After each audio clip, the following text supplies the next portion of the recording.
回去了。出國留學的第一天，教務處說，今天中午如果簽證沒有下來的話，你就要被退學了。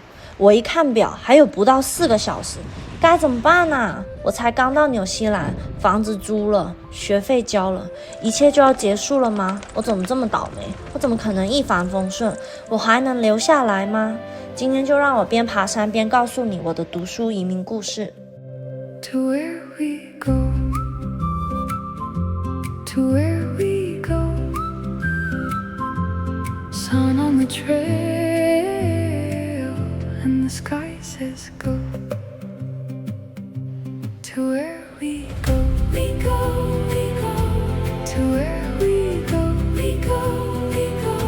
To where the road leads, to where the road leads.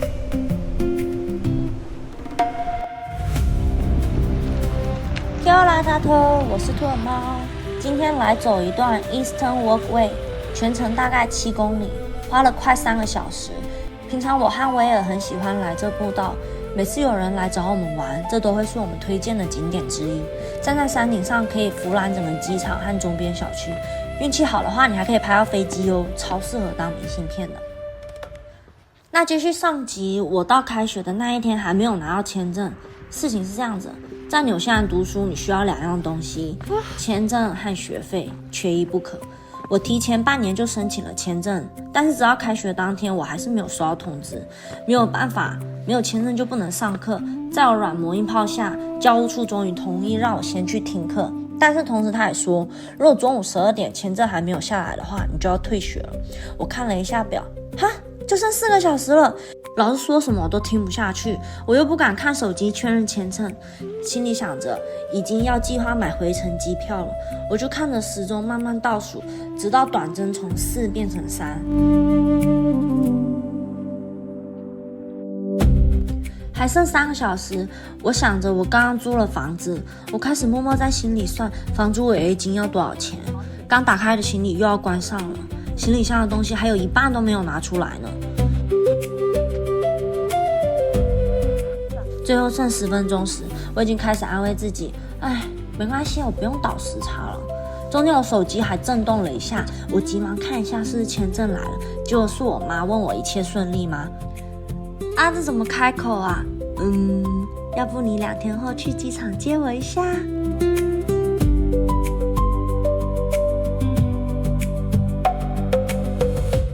？12點下課後，一點動靜都沒有，於是我心情很低落地走到教務處。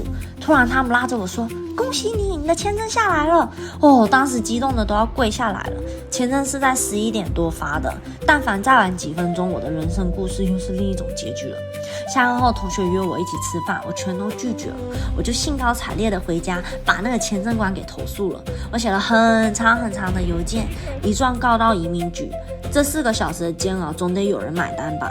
當然我是覺得這沒有什麼卵用啦，但是不說的話我心裡更難受。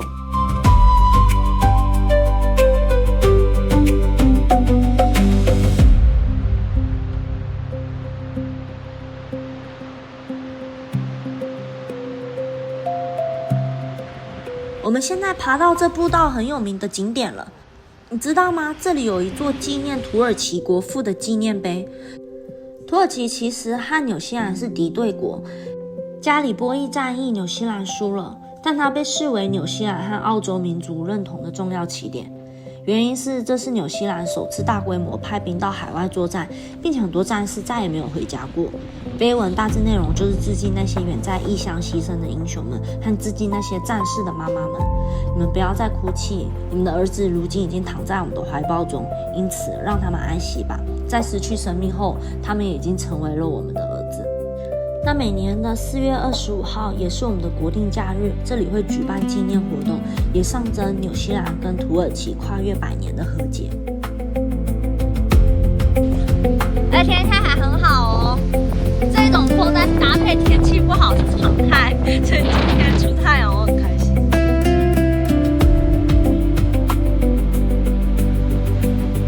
這地方也是一個很好看極光的地點。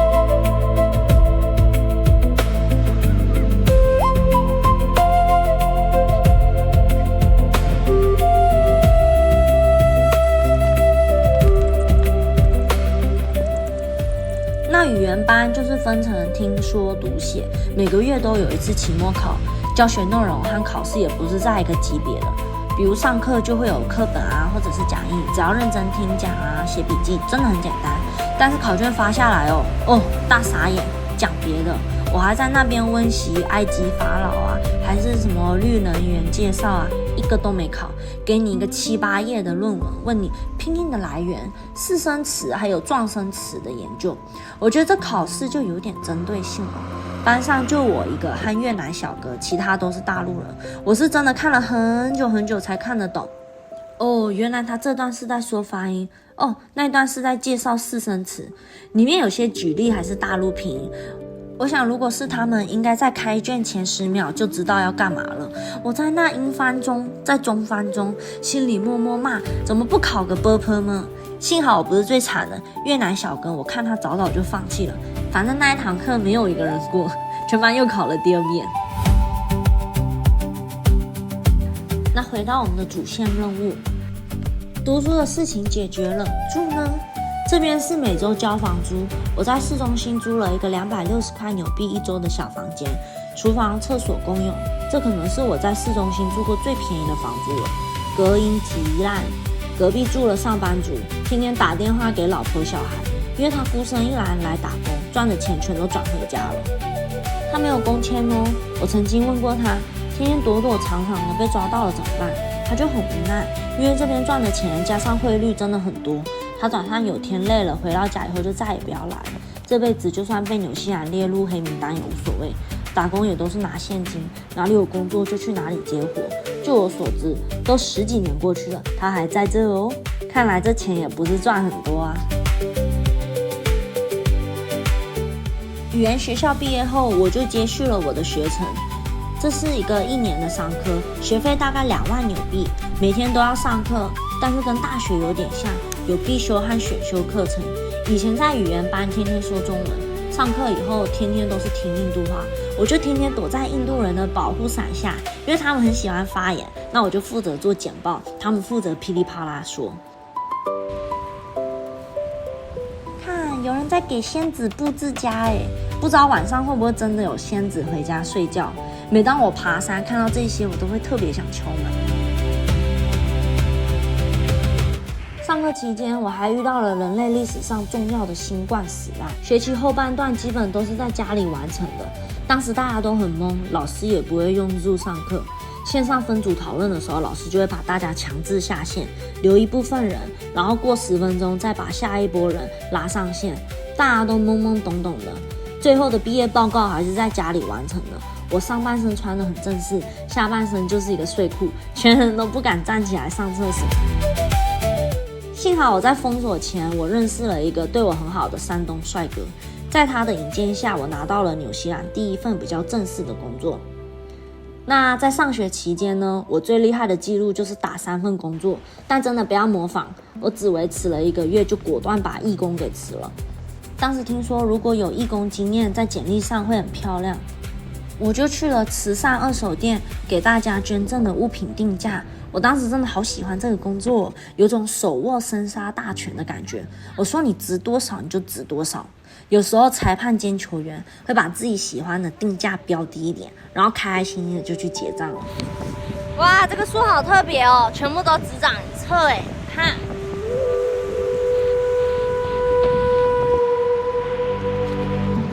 因為威靈頓特別的風，很多樹枝都會自然而然的長到背風面，就形成了這個情況。今天風是真的有點大，像颱風一樣，但是大家還是正常上班上課。我還真不記得我們有因為什麼颳風下雨就停班停課了，最多就是建議你在家上班。看我包的像個粽子，現在只有10度哦。体感溫度多少？那第2份工作呢，我是在餐廳上班，你就臉皮厚一點，拿着履歷直接到餐廳問缺不缺人，運氣好的時候你當天就可以去試工了。我做過壽司店啊、冰淇淋店、蒙古烤肉店，跟夜市一樣，你自己拿菜加醬，他就給你炒一炒送上桌。我當時服務特別好，很多客人問我你是不是老闆娘，還給我加了很多小費。我還做過中餐自助，這是我做過最久的餐廳了。但是最終這些都不是我想做的，因為如果我要做的話，我幹嘛不回家上班？那我第3份工作就是我人生的轉捩點，業務員。這工作從我上學時期就開始兼職了，一路從考核、兼職做到全職，再到後來帶小團隊，我都是在這裡磨練的。它是一家奶茶飲品供應商，就是那個山東貴人給我推薦進去的。我真的非常幸運能夠認識他，雖然我們現在都各奔東西了，還在不同城市，但是我們還是保持着聯繫。他後來在百事可樂上班哦，人果然夠優秀，走到哪裡都能發光。那我在上學期間，我是提成制的，不上課的時間就是去拜訪客戶，尋找潛在客戶啊，問問他們要不要用我們的原物料做奶茶。我們附贈教學和配方，我覺得那應該是我最開心的時光了。天天都在找人聊天，還有錢拿。我當時業績也不錯，老闆也很器重我。他沒有因為我是第一次就拒絕了面試，反而天天關心我們的身心健康。當時還跟老闆娘住了一段時間，一起遛狗啊，吃飯。初創公司的時候就只有7個人，其中3個業務員。我都說我們3個是鐵三角。老闆也很大方，一下烤肉，然後一下組團隊出去玩。那這部分我會留到下次影片再一起完整介紹我是如何爬到小主管的位置，和我竟然領過7000塊牛幣1個月的工資，以及後來我為什麼辭職，而我又是怎麼拿到身份的。如果你喜歡我的影片，又想知道在地紐西蘭到底是什麼樣子，或是我的移民故事有啟發到你，歡迎你訂閱我，每週5讓我們一起相聚吧。呼咪耶，呼伊耶，太奇耶。